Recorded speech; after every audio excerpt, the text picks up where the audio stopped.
నమస్కారం news vision కి స్వాగతం। ఈ రోజు వార్తల్లోని ముఖ్యాంశాలు।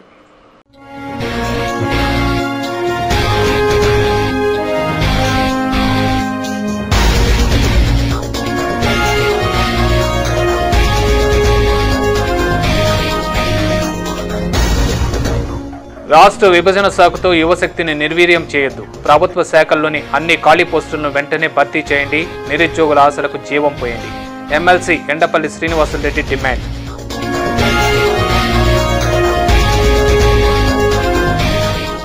ప్రజా సమస్యలు పట్టని అధికార ప్రభుత్వానికి రోజులు దగ్గర పడ్డాయి। వైఎస్ఆర్ కాంగ్రెస్ పార్టీతోనే రాష్ట్ర అభివృద్ధి సాధ్యం। ప్రజాబాట కార్యక్రమంలో శాసనసభ్యులు భూమన ఆగ్రహం।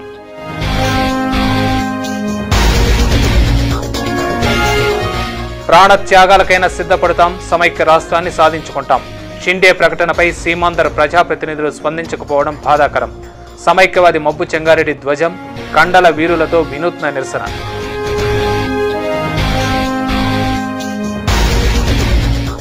తిరుమల సమష్టి నిలయంలో అగ్ని ప్రమాదం, భక్తులు లేకపోవడంతో తప్పిన ప్రాణ నష్టం, స్వల్పంగా ఆస్తి నష్టం। షార్ట్ సర్క్యూటే కారణమన్న టీటీడీ అధికారులు।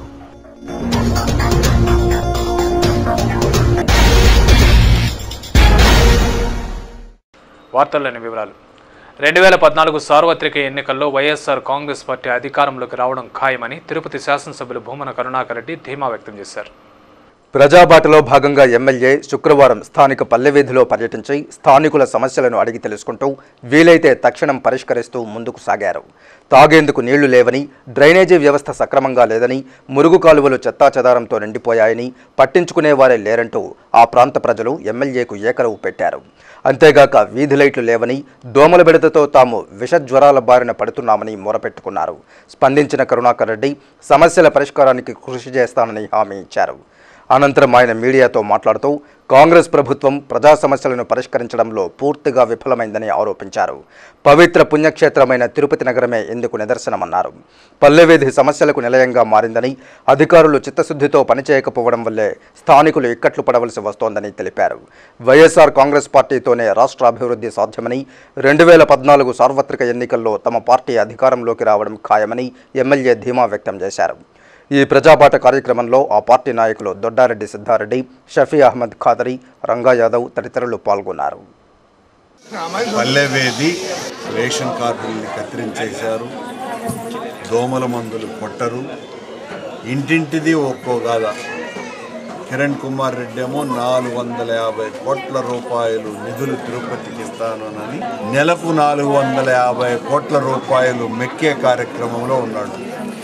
తిరుపతికి మాత్రం ఒక్క రూపాయి కూడా నిధులు ఇవ్వకుండా చెలగాటమాడుతుంది। వైఎస్ఆర్ కాంగ్రెస్ పార్టీ ప్రజల పక్షాన నిలబడుతుంది, ప్రజల కోసమని పోరాడుతుంది।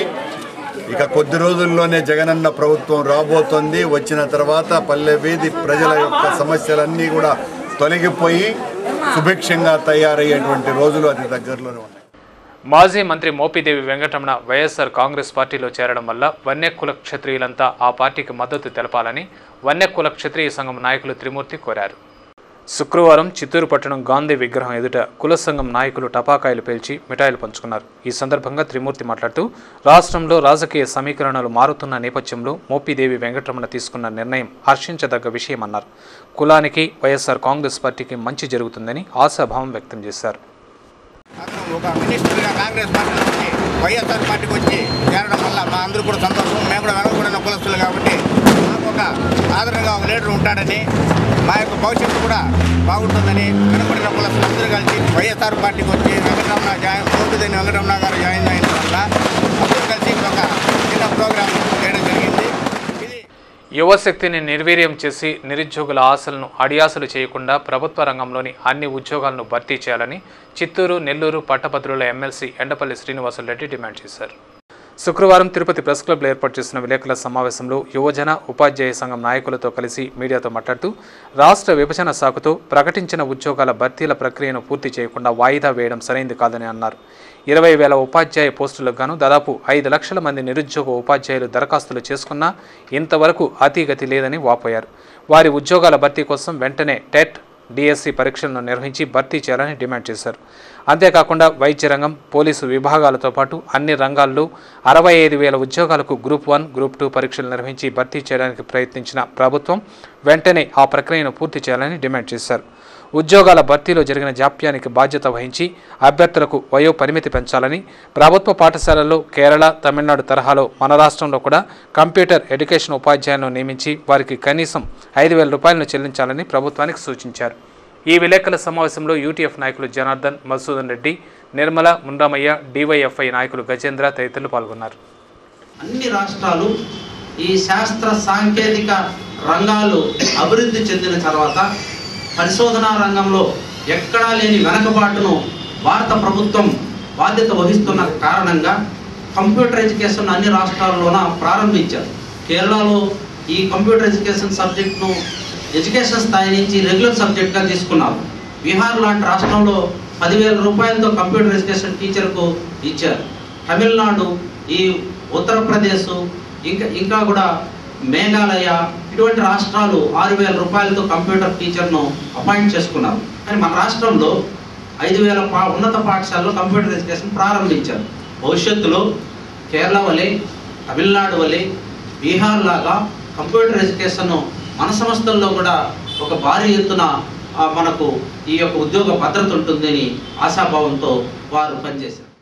యూనివర్సిటీ గ్రాంట్స్ కమిషన్ ఆధ్వర్యంలో శుక్రవారం చిత్తూరు పీవీకేఎన్ డిగ్రీ కళాశాలలో రాష్ట్రీయ వర్క్షాప్ జరిగింది. ఈ కార్యక్రమంలో కళాశాల ప్రిన్సిపల్ బాలసుబ్రహ్మణ్యం రెడ్డి మాట్లాడుతూ రాష్ట్రంలో ఎంతోమంది శాస్త్రవేత్తలు సరైన శిక్షణ, వసతులు లేక కనుమరుగవుతున్నారని చెప్పారు. ఈ నేపథ్యంలో యూజీసీ ఆధ్వర్యంలో యువ ఇంజనీర్లు, యువ శాస్త్రవేత్తలు, ప్రొఫెసర్లకు 2 రోజుల శిక్షణ తరగతులు నిర్వహించి కంప్యూటర్ ద్వారా అధునాతన పరికరాలు, ప్రత్యేక సాఫ్ట్వేర్లను ఉపయోగించి ప్రయోగాలు చేయవచ్చునని తెలిపారు. ఈ అవకాశాన్ని అందరూ ఉపయోగించుకోవాలని కోరారు. ఈ కార్యక్రమంలో కన్వీనర్ సుబ్రహ్మణ్యం నాయుడు, బుద్ధుడు, వివిధ కళాశాలల ప్రిన్సిపాళ్లు పాల్గొన్నారు. Experiments for young scientist and engineers అనేటువంటి అంశం మీద 2 రోజుల పాటు ఇది జరుగుతుంది. ఈ రాష్ట్రంలో ఉన్నటువంటి వివిధ కళాశాలలో ఉన్నటువంటి ఫిజిక్స్ లెక్చరర్స్ మరియు రీసెర్చ్ స్టూడెంట్స్ మరియు ఇంజనీరింగ్ కళాశాల అధ్యాపకులు అందరూ కూడా ఈ వర్క్షాప్లో అటెండ్ అయ్యి కంప్యూటర్ ద్వారా ఎక్స్పెరిమెంట్ ఎలా చేయాలి, దాని యొక్క రిజల్ట్స్ ఏ విధంగా ఉంటాయి అనే దాని అంశం మీద ఈ వర్క్షాప్ నిర్వహించడం జరుగుతుంది. కాబట్టి ఇక్కడ ఉన్నటువంటి ఫెసిలిటీస్ని అవైల్ చేసుకుని ఇక్కడ వచ్చేటువంటి పార్టిసిపేట్ అందరూ కూడా దీనివల్ల పిల్లలకి ఉపయోగపడే విధంగా ఎక్స్పెరిమెంట్ ఏ విధంగా చేయొచ్చు, పిల్లల్ని ఎక్స్పెరిమెంట్స్కి రీసెర్చ్ వైపు ఏ విధంగా మోటివేట్ చేయొచ్చు అనేటువంటి దీనికి అనుగుణంగా ఈ వర్క్షాప్ నిర్వహించడం జరుగుతుంది. ఎంపీ చింతామోహన్ ఇళ్ల స్థలాలు పంపిణీ చేస్తామని ప్రజలను మభ్యపెడుతున్నారని బీజేపీ నగర అధ్యక్షులు అజయ్ కుమార్ ఆరోపించారు. శుక్రవారం తిరుపతి ప్రెస్ క్లబ్ ఏర్పాటు చేసిన విలేకరుల సమావేశంలో ఆయన మాట్లాడుతూ ప్రభుత్వం ప్రతిష్టాత్మకంగా నిర్వహిస్తున్న రచ్చబండ కార్యక్రమం రచ్చరచ్చగా తయారైందని విమర్శించారు. గత 4.5 సంవత్సరాలుగా ప్రజల గురించి పట్టించుకుని ఎంపీ చింతామోహన్ ఎన్నికలు సమీపిస్తున్న నేపథ్యంలో ఇండ్లని, ఇంటి స్థలాలని ప్రజల్ని వంచే ప్రయత్నం చేస్తున్నారని, ఇకనైనా ఆయన తన వైఖరిని మార్చుకోకపోతే ప్రజలే చింతామోహన్కి, కాంగ్రెస్ పార్టీకి తగిన విధంగా బుద్ధి చెబుతారని హెచ్చరించారు. అనంతరం ఆయన పార్టీ అనుబంధ సంఘాల కమిటీని ప్రకటించారు. తిరుపతి పార్లమెంటు సభ్యులు ఎన్నికై 4.5 సంవత్సరాలైనా కనబడకుండా గత 2 నెలలుగా పేద ప్రజలను ఇంటి వద్దకు రప్పించుకొని ఇళ్ల పట్టాలు ఇస్తామని చెప్తూ అప్లికేషన్ ఫారాలు తీసుకొని వచ్చే 6 నెలల్లోగా మీకు మేము ఇళ్ల పట్టాలు ఇస్తామంటున్నారు. అంటే మాకు ఎన్నికల్లో మీరు సహాయం చేయండి, ఓటు వేయండి, అప్పుడు మేము మీకు ఇళ్ల పట్టాలు ఇస్తామని చెప్తూ ప్రజలను మోసం చేస్తున్నారు. గత 4.5 సంవత్సరాలుగా ప్రజలను పట్టించుకొని మీరు ఈ 6 నెలల్లో ఇళ్ల పట్టాలు పెడుతూ పేద ప్రజలను వంచిస్తున్నారు. నగర పార్టీ ప్రధాన కార్యదర్శి వరప్రసాద్ మాట్లాడుతూ స్థానిక శాసనసభ్యులు చేపడుతున్న ప్రజాపాఠ కార్యక్రమం ద్వారా ప్రజలకు ఒరిగిందేమీ లేదని, సమస్యలను పరిష్కరించాలని ప్రజలు విజ్ఞప్తి చేస్తే వైఎస్ఆర్ కాంగ్రెస్ పార్టీ అధికారంలోకి వచ్చాక చేస్తామని చెబుతున్నా ఆయన ఎందుకు ఆ కార్యక్రమాన్ని చేపడుతున్నారో అర్థం కావడం లేదని అన్నారు. ఈ విలేకరుల సమావేశంలో ఆ పార్టీ నాయకులు వేమల దివాకర్, భాస్కర్ రెడ్డి, ముని వెంకటేష్, నవీన్, మురుగేష్, విశ్వనాథ్ తదితరులు పాల్గొన్నారు. రాజశేఖర ముఖ్యమంత్రిగా ఉన్నప్పుడు అతను టీడీపీ బోర్డు చైర్మన్గా ఉన్నారు. అప్పుడు ఇదేలాగా వార్డు బాటలు చేశారు. ఆ రోజు గుర్తుకు రాని సమస్యలు ఈరోజు గుర్తుకు వస్తున్నాయి. అమలుగానే హామీలు ఇస్తూ వార్డుల్లో తిరుగుతూ ప్రజల్ని ఇప్పటి నుంచే ఎన్నికల ప్రచారాలకు తగ్గట్టుగా అతని బ్యానర్లు, ప్రచారం బారబట్లు జరుగుతున్నాయి తప్ప ప్రజలకు ఏమీ చేయడం లేదు. ముఖ్యమంత్రి అయ్యేంత వరకు ఆగండి, మీ సమస్యలన్నీ పరిష్కారమవుతుందని చెప్తున్నారు. జగన్మోహన్ రెడ్డి ముఖ్యమంత్రి అయ్యేంత వరకు ఆగండి, మీరు ఇప్పటి నుంచే రాజీనామా చేసేసి ప్రజల్లో వెళ్ళవలసిందిగా భారతీయ జనతా పార్టీ డిమాండ్ చేస్తుంది. తిరుమలలో టీటీడీ సమస్త నిలయంలో అగ్ని ప్రమాదం జరిగింది. షార్ట్ సర్క్యూట్ కారణంగా సంభవించిన ప్రమాదంలో స్వల్ప ఆస్తి నష్టం జరిగింది. వివరాల్లోకి వెళితే స్థానిక సన్నిధానం సమీపంలో 2010లో అప్పటి ముఖ్యమంత్రి రోసయ్య హయాంలో వీఐపీ భక్తుల సౌకర్యార్థం సమస్తి నిలయాన్ని నిర్మించి ప్రారంభించారు. అప్పటి నుండి ఎంతోమంది భక్తులకు వసతి సౌకర్యం కల్పించిన సమస్తి నిలయం మొదటి అంతస్తులో శుక్రవారం ఉదయం 6 గంటల సమయంలో షార్ట్ సర్క్యూట్ జరిగింది. షార్ట్ సర్క్యూట్ కారణంగా మంటలు చెలరేగడంతో గదిలోని ఫ్యాన్, ఫర్నిచర్ అగ్నికి ఆహుతి కాగా పొగ తాకిడికి గోడలు మసిబారాయి. ప్రమాదాన్ని గుర్తించిన సిబ్బంది వెంటనే అగ్నిమాపక సిబ్బందికి సమాచారం అందించడంతో వారు హుటాహుటిన సంఘటనా స్థలం చేరుకుని మంటలను అదుపు చేశారు. షార్ట్ సర్క్యూట్ సంభవించిన సమయంలో భక్తులు ఎవరూ లేకపోవడంతో ప్రమాదం తప్పిందని, స్వల్ప ఆస్తి నష్టం జరిగిందని టీటీడీ అధికారులు పేర్కొన్నారు. విభజన విషయంలో కేంద్రం పునరాలోచించాలని, రాష్ట్రాన్ని ముక్కలు చేయాలని ముందుకు సాగితే మెరుపు సమ్మెకు దిగుతామని సమైక్యవాది మబ్బు చెంగారెడ్డి హెచ్చరించారు. తమ కండలు కరిగించైన రాష్ట్ర విభజనను అడ్డుకుంటామంటూ బాడీ బిల్డర్స్ మబ్బు యువసేన ఆధ్వర్యంలో శుక్రవారం స్థానిక ఎన్టీఆర్ సర్కిల్లో వినూత్నంగా నిరసన వ్యక్తం చేశారు. వీరికి సమైక్యవాది మబ్బు చెంగారెడ్డి సంఘీభావం తెలిపి నిరసన కార్యక్రమంలో పాల్గొన్నారు. ఈ సందర్భంగా మబ్బు యువసేన కార్యకర్తలు సమైక్య నినాదాలతో హోరెత్తించారు. అనంతరం చెంగారెడ్డి మీడియాతో మాట్లాడుతూ కేంద్ర హోంమంత్రి శీతాకాల సమావేశాలలో విభజన బిల్లును పార్లమెంటులో ప్రవేశపెడతామంటూ ఉన్న సీమాంధ్ర ప్రజాప్రతినిధులు పట్టీ పట్టనట్లు వ్యవహరించడం బాధాకరమన్నారు. తెలుగు ప్రజలంటే ఢిల్లీ పెద్దలకు ఎందుకింత అలుసని ప్రశ్నించారు. ఇకనైనా విభజన విషయంలో కేంద్రం పునరాలోచించాలని, లేని పక్షంలో ఎన్జీఓల అధ్యక్షుడు అశోక్ బాబు ఆధ్వర్యంలో మెరుపు సమ్మెకు దిగుతామని హెచ్చరించారు. ప్రాణాలైనా అర్పించి సమైక్యాంధ్రాను సాధించే వరకు విశ్రమించబోమని ప్రతినబూనారు. అందరూ కూడా ఈరోజు మా కండలైనా కరగ తీసుకుంటాం, ఈ రాష్ట్రాన్ని సమైక్యంగా ఉంచేదాని కోసం మేము పోరాడతామని చెప్పేసి ఈ ప్రదర్శన చేయడం జరిగింది. మేము సీమాంధ్రకు సంబంధించిన 13 జిల్లాల ప్రజలు పెద్ద ఎత్తున ఉద్యమాలు చేస్తుంటే కూడా ఈరోజు కేంద్ర హోంమంత్రి షిండే గారు మేము విభజన బిల్లుని పార్లమెంటు శీతాకాల సమావేశాల్లోనే ప్రవేశపెడతామని చెప్పడం చాలా దారుణమైన విషయం.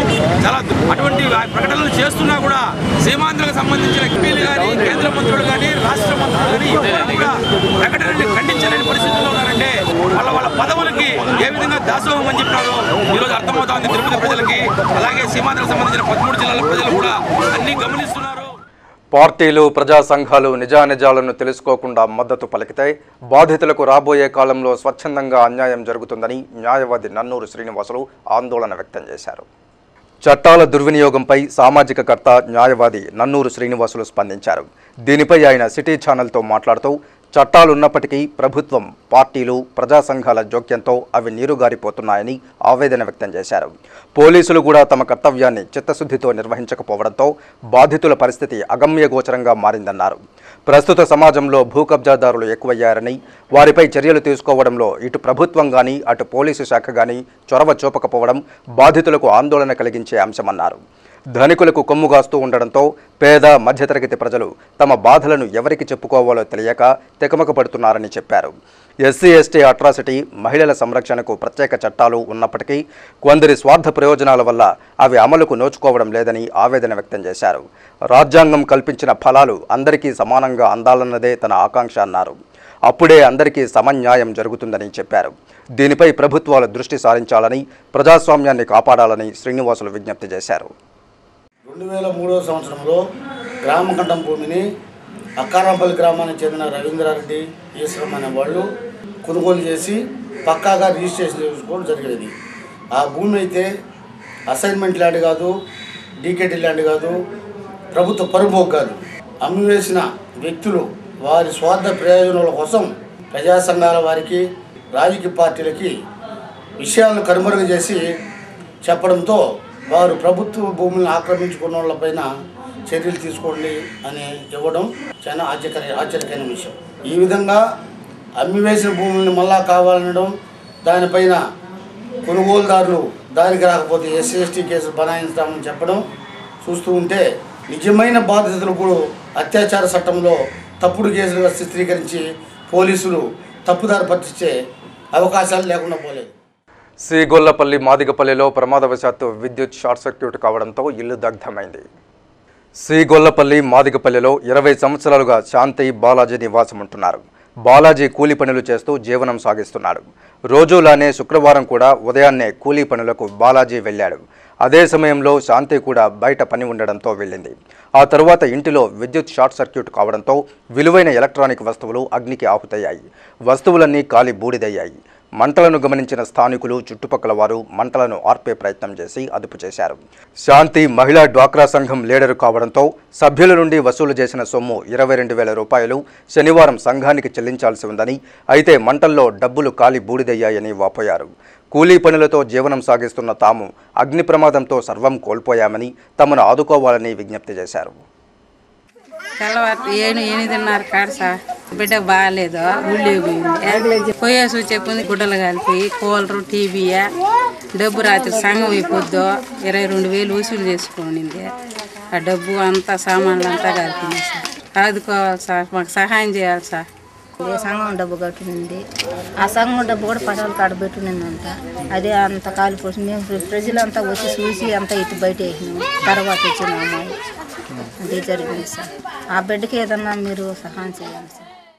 చేయని నేరానికి దళిత రైల్వే పోలీసులపై అధికారులు ఉద్దేశపూర్వకంగా తప్పుడు కేసులు బనాయించారని దళిత సంఘం నాయకులు శుక్రవారం చిత్తూరు అంబేద్కర్ విగ్రహం ఎదుట ధర్నా నిర్వహించారు.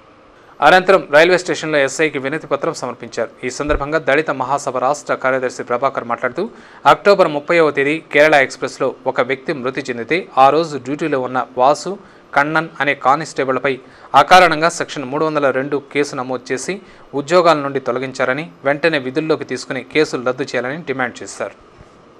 ఏ వాసు కన్నన్ అనే వాళ్ళకు ఇక్కడ కాట్పాడు నుంచి రేణుగుంట వరకు డ్యూటీ అయితే ఆ డ్యూటీ ఎక్కిన క్రమంలో ఆ యొక్క ప్యాసింజర్ని చిత్తూరు రైల్వే స్టేషన్లో ఆ యొక్క డ్యూటీలో ఉన్నటువంటి కేరళ టీసీలు వాళ్ళు ఇక్కడ దింపి ఆ ప్యాసింజర్ని దింపి ఒక ఆర్పిఎఫ్ కానిస్టేబుల్కు హ్యాండ్ ఓవర్ చేయడం జరిగింది. ఆ యొక్క ప్యాసింజరు మెడ్రాసు చెన్నై హాస్పిటల్లో చనిపోవడం జరిగిందంట. అయితే దాంట్లో వీళ్ళు ముద్దాయిలు అనేసి వీళ్ళను మర్డర్ కేసు కింద వీళ్ళ మీద కేసు నమోదు జరిగిందైతే కోయంబత్తూరులో జరిగితే కాట్పల్లో డ్యూటీ ఎక్కినటువంటి వీళ్ళ మీద అనవసరమైనటువంటి తప్పుడు కేసు పెట్టడం జరిగిందని మేము భావిస్తున్నాం. ఈ యొక్క తప్పుడు కేసును వెంటనే రద్దుపరచాలని ప్రధానమైనటువంటి డిమాండ్గా మేము భావిస్తున్నాం. విద్యార్థుల్లో దాగి ఉన్న ప్రతిభను వెలికి తీయడానికి సాంస్కృతిక పోటీలను నిర్వహించనున్నామని, ఈ అవకాశాన్ని సద్వినియోగం చేసుకుని వారి ప్రతిభను చాటుకోవాలని వర్ణ మ్యూజికల్ అకాడమీ నిర్వాహకులు విజయలక్ష్మి విద్యార్థులను కోరారు. శుక్రవారం స్థానిక ప్రెస్ క్లబ్లో ఏర్పాటు చేసిన విలేకరుల సమావేశంలో ఆమె మాట్లాడుతూ తమ సంస్థ 8వ వార్షికోత్సవం సందర్భంగా ఆదివారం స్థానిక రాజీవ్ సమావేశ మందిరంలో సాంస్కృతిక పోటీలు నిర్వహించనున్నామని, ఆసక్తి ఉన్న చిన్నారులు ముందుగా దరఖాస్తు చేసుకోవాలని కోరారు. ఈ విలేకరుల సమావేశంలో కార్యక్రమ నిర్వాహకులు పాల్గొన్నారు. 8 నెలల్లో నేర్చుకున్న పిల్లల దగ్గర కొన్ని అన్నమయ్య కీర్తనలు కూడా ఆల్బమ్స్ చేసి 17th అంటే ఆదివారం రోజున అది రిలీజ్ చేస్తూ, అలాగే ఆ రోజున పిల్లలకి కాంపిటీషన్స్ కూడా అన్ని స్కూల్స్కి ఇన్ఫార్మ్ చేయడానికి ఎక్స్పెక్ట్ చేస్తున్నాము. 17th ఆదివారం సాంస్కృతిక పోటీలు ఉంటాయి. సంగీతం, నృత్యం మరియు ఫ్యాన్సీ డ్రెస్ కాంపిటీషన్స్ ఉంటాయి. దీంట్లో వచ్చి సంగీత విభాగాల్లో లలిత సంగీతం, శాస్త్రీయ సంగీతం 2 విభాగాల్లో ఉంటాయి. అలాగే నృత్యంలో భరతనాట్యం, ఫోక్ డాన్స్లలో 2 విధాలుగా జరుగుతుంది. వీటన్నిటిలోనూ సబ్ జూనియర్స్, జూనియర్స్, సీనియర్స్ అని 3 విభాగాలుగా జరపడం జరుగుతుంది. తిరుపతి పుర ప్రజలు అందరూ విచ్చేసి ఈ చిన్నారులను ఆశీర్వదించి. అక్షయ్ పాత్ర పేరుతో పలువురిని మోసం చేశారన్న ఆరోపణలపై ముత్యాలరెడ్డిపల్లి పోలీసులు 2 వ్యక్తులను అదుపులోకి తీసుకుని విచారిస్తున్నారు. రాజీవ్ నగర్ పంచాయతీ టీడీపీ అధ్యక్షుడు మధుసూదన్ నాయుడు కథనం మేరకు వివరాలు ఇలా ఉన్నాయి. తాను రియల్ ఎస్టేట్ వ్యాపారినని, తిరుపతికి చెందిన కృష్ణ, పేరూరుకి చెందిన మునిసిపరెడ్డిలతో కలిసి గత కొంతకాలంగా ఈ వ్యాపారాన్ని కొనసాగిస్తుండేవాడినని చెప్పారు. అయితే ఇటీవల కాలంలో వారు తమ వద్ద అక్షయ్ పాత్ర ఉందని, దీనివల్ల రైస్ ఫిల్లింగ్ చేసుకోవచ్చునని, అమ్మి పెట్టాలని కోరినట్లు తెలిపారు. ఈ విషయాన్ని తనతో పాటు రియల్ ఎస్టేట్ వ్యాపారం చేసే గుంటూరు జిల్లాకు చెందిన టీడీపీ నేత వెంకటేశ్వర్కు చెప్పానని పేర్కొన్నారు. అక్షయ్ పాత్ర అంటే ఏమిటో తమకు అర్థం కాలేదన్నారు. అయినా అదేమిటో చూడాలనే ఆతృతతో గురువారం పెరుమాళపల్లికి చేరుకున్నామన్నారు. ఈ నేపథ్యంలో పోలీసులు తమను అదుపులోకి తీసుకున్నారని వివరించారు. తాము ఎవరిని మోసం చేయలేదని, కృష్ణ, మునీశ్వరరెడ్డి తమను మోసం చేయడానికి ప్రయత్నించారని ఆరోపించారు. కాగా ఎంఆర్పల్లి పోలీసులు వారిని అదుపులోకి తీసుకుని విచారిస్తున్నట్లు సమాచారం. అయితే నిజానిజాలు పోలీసుల దర్యాప్తులో వెల్లడి కావాల్సి ఉంది. అక్షయ్ పాత్ర గొడవ ఏంటి? అక్షయ్ పాత్ర ఈ మునీశ్వరరెడ్డి అనే వ్యక్తి ఈ మధ్య నాకు మా సైట్ కోసం వచ్చినాడు. ఒక వస్తుందనా ఎవరికైనా చెప్తావా అంటే బుధవారం రోజు మీరు రండి నేను చూపెడతాను అని చెప్పండి. 1/2 అవర్ తర్వాత బుధవారం రోజు వద్దు, మీరు బేస్తారం రోజు రండి, మార్నింగ్ అది వస్తూ చూపెడతాను అని చెప్పండి. నిన్న 6:30 వెంకటేశ్వర సార్ మేము అక్కడికి మునేశ్వర రెడ్డి వాళ్ళ ఇంటికి వెళ్ళాను. పోతే అక్కడ మేము వెళ్ళిన ఇంట్లోకి వెళ్తానంటే ఇంటెలిజెన్స్ సార్ ఏం విషయం అత్తారింటికి దారేది చలనచిత్రం 50 రోజులు పూర్తి చేసుకున్న సందర్భంగా పవన్ కళ్యాణ్ అభిమానులు సంబరాలు జరుపుకున్నారు. స్థానిక గ్రూప్ థియేటర్స్ ప్రాంగణంలో megastar, power star, mega family అభిమానులు అత్తారింటికి దారేది అర్ధశత దినోత్సవం సందర్భంగా ప్రత్యేకంగా కేకును తయారు చేయించారు. ఈ వేడుకలకు ముఖ్య అతిథులుగా చిరు ఫ్యాన్స్ అసోసియేషన్ నాయకులు కిరణ్ రాయల్ హాజరై కేకును కట్ చేసి అభిమానులకు పంచిపెట్టారు. అనంతరం పవన్ అభిమానులు పెద్ద ఎత్తున నినాదాలు చేస్తూ బాణాసంచా పిలిచి తమ అభిమానాన్ని చాటుకున్నారు. ఈ సందర్భంగా కిరణ్ రాయల్ మీడియాతో మాట్లాడుతూ పవన్ కళ్యాణ్ కెరీర్లో అత్తారింటికి దారేది సినిమాకు ప్రత్యేక స్థానం ఉందని అభిప్రాయపడ్డారు. గబ్బర్ సింగ్ రికార్డును ఆయన బద్దలు కొట్టడం ఆనందదాయకమన్నారు. ఈ కార్యక్రమంలో పవన్ కళ్యాణ్ అభిమానుల సంఘం నాయకులు, అభిమానులు పాల్గొన్నారు. గతంలో ఖుషి రికార్డు బద్దలు కొట్టి మళ్ళీ ఖుషి కన్నా భారీ విజయం, ఖుషి కన్నా భారీ కలెక్షన్స్తో పవన్ కళ్యాణ్ బాబు గారికి సాధ్యమైంది. ఎందుకంటే ఎన్నో ఏళ్ల తర్వాత ఈ రోజు వరకు తిరుపతిలో 2 థియేటర్లో 50 రోజులు పూర్తి చేసుకున్న చిత్రం, ఏకైక చిత్రం ఒక అత్తారింటికి దారేదే. ఈ చిత్రం విజయానికి చిరంజీవి గారి అభిమానులకు, పవన్ కళ్యాణ్ గారి అభిమానులకు, రామ్ చరణ్ అభిమానులందరూ కూడా మేము ధన్యవాదాలు తెలియజేస్తున్నాం. తెలుగు సినీ పరిశ్రమలోనే ఈ చిత్రం ఘన విజయం సాధించి భారీ కలెక్షన్ వసూలు చేస్తూ ఉంది. కుప్పం కృష్ణగిరి మార్గమధ్యంలో రోడ్డు ప్రమాదం జరిగింది. 39 మంది ప్రయాణికులతో వెళ్తున్న ప్రైవేటు బస్సు అదుపు తప్పి బోల్తాపడింది. ఈ ఘటనలో ఒకరు మృతి చెందగా 38 మంది గాయపడ్డారు. శుక్రవారం కుప్పం నుండి బయలుదేరిన ఓ ప్రైవేట్ బస్సు కుప్పం కృష్ణగిరి మార్గమధ్యంలో ముందు వెళ్తున్న వాహనాలను అధిగమిస్తూ అతి వేగంతో అదుపు తప్పి బోల్తాపడింది. ఈ ప్రమాదంలో తమిళనాడుకు చెందిన మున్రాజ్ అనే వ్యక్తి దుర్మరణం చెందగా 38 మంది గాయపడ్డారు. క్షతగాత్రులను చికిత్స నిమిత్తం ఆసుపత్రికి తరలించి వైద్య సేవలు అందించారు. పోలీసులు కేసు నమోదు చేసి దర్యాప్తు చేపట్టారు. కుప్పం నుండి కృష్ణగిరి పోతా ఉన్నాను. ఫారెస్ట్లో వచ్చి బ్యాక్ సైడ్ వచ్చి ఆంధ్ర బండి వస్తూ ఉండింది. వీడి ప్రైవేట్ బండి ఇది. వీళ్ళు పోటీ పైన పోయి లారీని ఓవర్టేక్ చేసి ఎత్తుకున్నాడు. ఆపోజిట్లో బండి వచ్చేసింది. బండి వస్తుంది చూసి లెఫ్ట్ తీసినప్పుడు బండి స్కిడ్ అయిపోయింది. ఎంతమంది ఉన్నారు? తిరుమలలో భక్తుల రద్దీ కొనసాగుతోంది. శుక్రవారం సాయంత్రానికి సుమారు 27,000 మంది భక్తులు శ్రీవారిని దర్శించుకోగా ఇంకా 27 కంపార్ట్మెంట్లలో భక్తులు దర్శనం కోసం వేచి ఉన్నారు. సర్వదర్శనం భక్తులు 27 కంపార్ట్మెంట్లలో వేచి ఉండగా వీరికి 13 గంటలు, దివ్యారామం దర్శనం భక్తులు 5 కంపార్ట్మెంట్లలో వేచి ఉండగా వీరికి 3 గంటలు, ₹300 ప్రత్యేక ప్రవేశ దర్శనం భక్తులు 4 కంపార్ట్మెంట్లలో వేచి ఉండగా వీరికి 2 గంటల సమయం పడుతోందని అధికారులు తెలిపారు. అద్దె గదులు, సేవా టికెట్ల విషయానికి వస్తే ఉచిత గదులు 5, ₹50 గదులు 63, ₹100 గదులు 5, ₹500 గదులు 17, ₹600 గదులు 10 ఖాళీగా ఉన్నాయి. వసంతోత్సవం టికెట్లు 102, సహస్ర దీపాలంకరణ సేవా టికెట్లు 154 ఉన్నాయి. అందుబాటులో ఉన్న సేవా టికెట్లను శనివారం ఉదయం విజయ బ్యాంకులో పొందవచ్చునని టీటీడీ అధికారులు తెలిపారు. Gold jewellery and silver merchants association సమాచారం మేరకు తిరుపతి బులియన్ మార్కెట్లో బంగారము, వెండి ధరలు ఇలా ఉన్నాయి. 24 క్యారెట్ల అపరంజి బంగారం 10 గ్రాముల ధర ₹30,890. 22 క్యారెట్ల నగలు బంగారం 1 గ్రామ్ ధర ₹2,917. వెండి 1 కిలో ధర ₹47,225. వెండి 1 గ్రామ్ రీటైల్ ధర ₹50.50 ఉంటుంది. వార్తలు ముగించే ముందు ముఖ్యాంశాలు మరోసారి.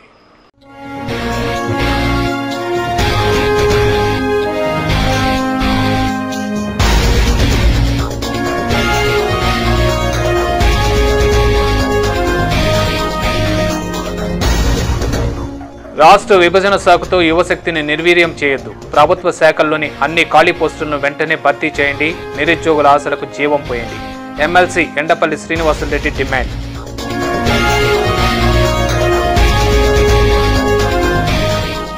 ప్రజా సమస్యలు పట్టని అధికార ప్రభుత్వానికి రోజులు దగ్గర పడ్డాయి. వైఎస్ఆర్ కాంగ్రెస్ పార్టీతోనే రాష్ట్ర అభివృద్ధి సాధ్యం. ప్రజాబాట కార్యక్రమంలో శాసనసభ్యులు భూమన ఆగ్రహం.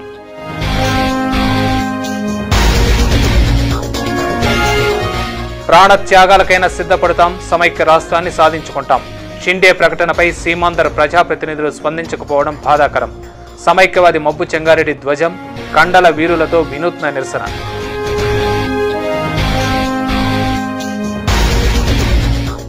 తిరుమల సమష్టి నిలయంలో అగ్ని ప్రమాదం. భక్తులు లేకపోవడంతో తప్పిన ప్రాణ నష్టం, స్వల్పంగా ఆస్తి నష్టం. షార్ట్ సర్క్యూటే కారణమన్న టీటీడీ అధికారులు.